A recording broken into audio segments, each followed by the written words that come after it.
Today we're diving into the decades-long public feud between two American icons, Donald J. Trump and Rosie O'Donnell. Trump, real estate mogul, TV star, and former president, is known for his brash style and polarizing leadership. Rosie O'Donnell, beloved comedian and talk show host, is famous for her candor and advocacy, especially for children and LGBTQ+ rights. These two outspoken personalities have clashed publicly for nearly 20 years, turning a personal spat into a national spectacle. Their feud has evolved from celebrity gossip to a reflection of America's deep political and cultural divides. Let's explore how it all began, how it escalated, and why it matters today. To truly understand the roots of this now infamous feud, we need to rewind the clock and go back to 2006. This was a very different time, a different media landscape, and a very different Donald Trump. Before the political rallies, before the presidency, Trump was primarily known as a real estate mogul and a reality TV star, with a penchant for the spotlight and a keen understanding of how to command media attention. Trump, then the owner of the Miss USA pageant, a competition he used to amplify his brand and image, found himself facing a significant scandal that threatened to tarnish both. The controversy centered around the reigning Miss USA.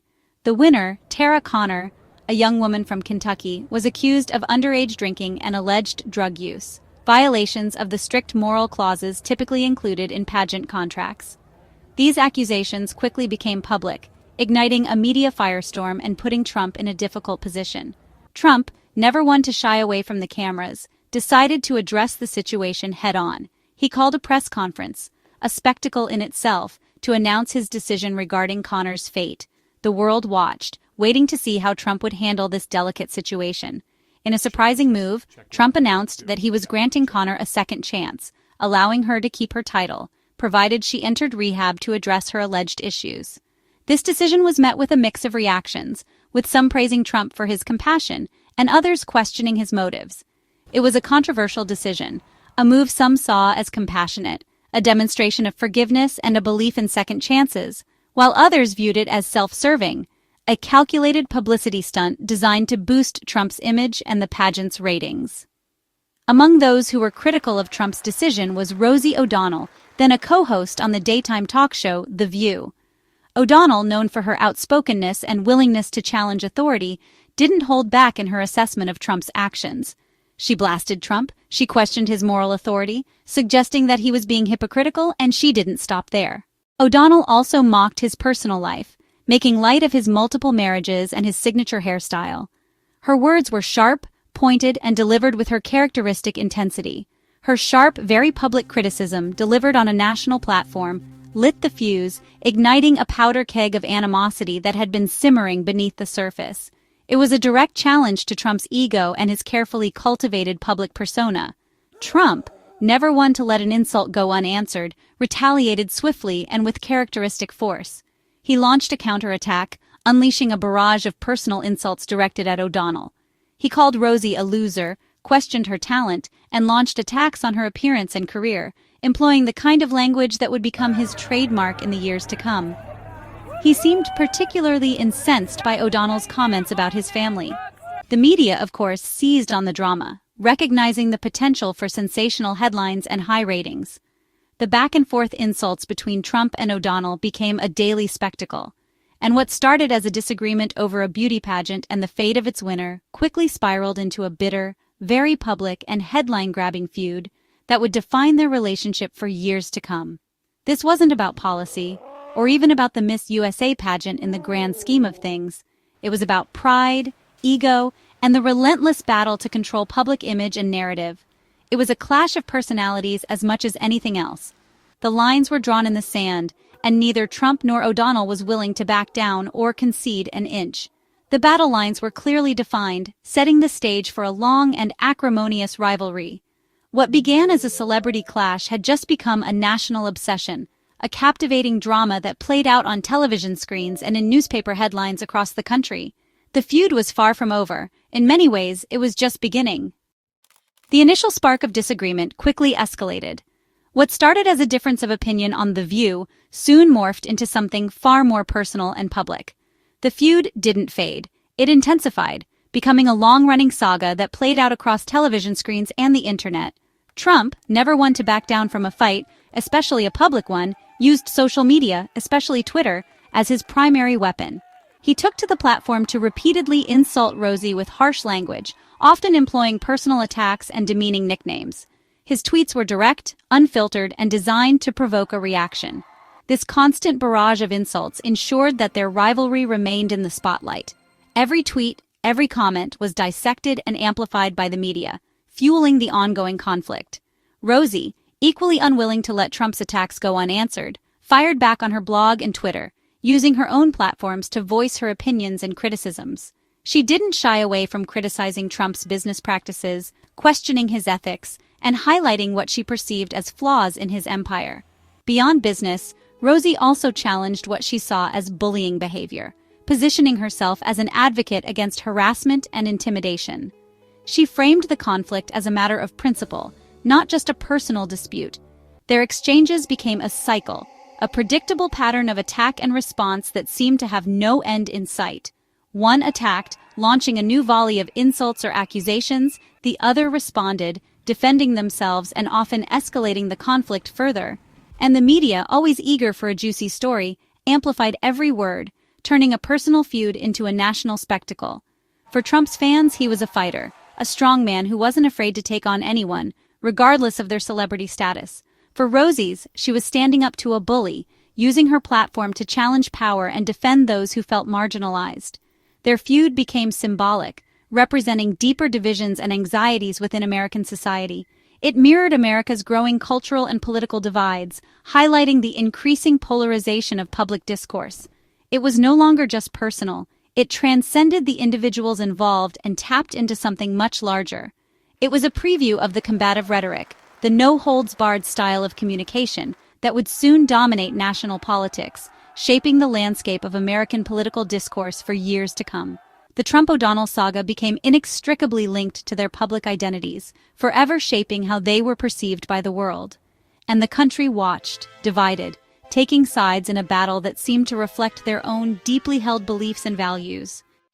In 2015, Trump's presidential run put the feud on a national stage. During the first Republican debate, Megyn Kelly confronted Trump about his derogatory comments toward women. Trump interrupted, "Only Rosie O'Donnell." The audience laughed, and the moment went viral. Rosie responded on Twitter, highlighting the real-world impact of such public mockery. For Trump's supporters, it was a sign of strength. For critics, a red flag about his temperament. The feud became shorthand for the nation's debate over civility, leadership, and respect. What began as a celebrity spat was now a case study in American political discourse. The personal had become profoundly political. Trump's election in 2016 changed everything. Now president, his words carried new weight, and his feud with Rosie became a conflict between the commander-in-chief and a private citizen. Rosie remained a fierce critic, using her platform to oppose Trump's policies. Trump, in turn, continued to target her on social media, even from the Oval Office. The power imbalance was stark, raising questions about the proper role of a president in responding to critics. For some, it was Trump being Trump. For others, it was a troubling use of presidential power. The feud blurred the line between personal vendetta and public duty. The feud took a darker turn recently. On Truth Social, Trump suggested he'd look at Rosie's citizenship if re-elected, questioning whether someone so critical of America should remain a citizen. This was no longer just an insult. It was a threat to a fundamental right. Legal experts and the public were stunned. Such threats echo authoritarian regimes, not American democracy. Rosie fired back, calling Trump's words an attack on free speech and a warning to all Americans. The feud had escalated from personal attacks to a debate over constitutional rights. It was no longer just about Rosie. It was about the security of citizenship and the freedom to dissent. The stakes had never been higher. Can a president actually revoke someone's citizenship? The answer is clear: no. The 14th Amendment guarantees birthright citizenship, an unbreakable constitutional right. The Supreme Court has repeatedly ruled that citizenship cannot be stripped away by the government, except in rare cases involving fraud by naturalized citizens. For someone born in the U.S. like Rosie, citizenship is untouchable. Trump's threat has no legal basis. It's a power the president simply does not have. The law is designed to protect citizens from exactly this kind of abuse. Legal scholars called the threat dangerous, not just empty. the Constitution stands as a safeguard against political retaliation. The response was immediate and intense. Civil liberties groups, legal experts, and the public condemned Trump's threat as authoritarian and unconstitutional. #Stand with Rosie trended, with many defending her right to free speech, even if they disagreed with her. Trump supporters, meanwhile, cheered his statement, seeing it as patriotic. The media covered the story from every angle, reflecting the nation's deep divisions. Some saw it as a dangerous escalation. Others dismissed it as political theater. The way the story was told depended on who was telling it, a mirror of America's polarized media landscape. The feud had become a national Rorschach test. In the grand theater of American politics and culture, where personalities often clash and ideologies collide, seemingly minor disputes can sometimes reveal deeper truths about ourselves and our society. Why does this particular feud, this clash between Donald Trump and Rosie O'Donnell, matter in the grand scheme of things? Why should we even care about what appears to be a personal squabble between two celebrities? Because it's about more than just two celebrities exchanging barbs in the media. It transcends the realm of personal animosity and touches upon something far more fundamental. It's about the principles that underpin our nation, the values we hold dear, and the very essence of what it means to be an American. It's about the soul of our democracy, the delicate balance of power, and the importance of safeguarding the rights and freedoms that have been hard-won over generations. This feud serves as a microcosm of larger issues at play in our society. The First Amendment, a cornerstone of our democracy, protects everyone's right to express their opinions, even if those opinions are critical of those in power. It guarantees the freedom to criticize leaders without fear of retribution or censorship. This freedom is not just a privilege, it's a responsibility that we must all uphold. Citizenship is not a reward for loyalty or blind obedience. It's a fundamental right, a birthright for some, and a privilege earned through dedication and commitment for others. It's a bond that unites us as Americans, regardless of our backgrounds or beliefs. When leaders, whether in politics or business, threaten to use their power against critics, it creates a climate of fear and intimidation. This chilling effect on free speech undermines the very foundations of democracy, stifling dissent and discouraging open dialogue. The Trump-O'Donnell feud, while seemingly trivial on the surface, serves as a warning. Personal grudges, when amplified by power and influence, can easily become potent political weapons used to silence opposition and consolidate control. We must defend the principles of free speech, not just when it's convenient or when we agree with the message, but always. And we must uphold the rights of citizenship for all, regardless of their race, religion, gender, or political affiliation. Not just for those we agree with, but especially for those with whom we vehemently disagree. This story, this seemingly insignificant feud, is a call to remember what kind of country we aspire to be, what values we want to embody. One where all voices are heard, respected, and valued, even the dissenting ones. A nation where every citizen is secure in their rights and freedoms, knowing that their voice matters. Beyond the drama and the headlines, the lesson is clear. Our rights are precious, fragile, and easily eroded if we are not vigilant in their defense, and they must be protected, not just by our government, but by each and every one of us. Thank you for watching and for engaging in this important conversation about the soul of our nation.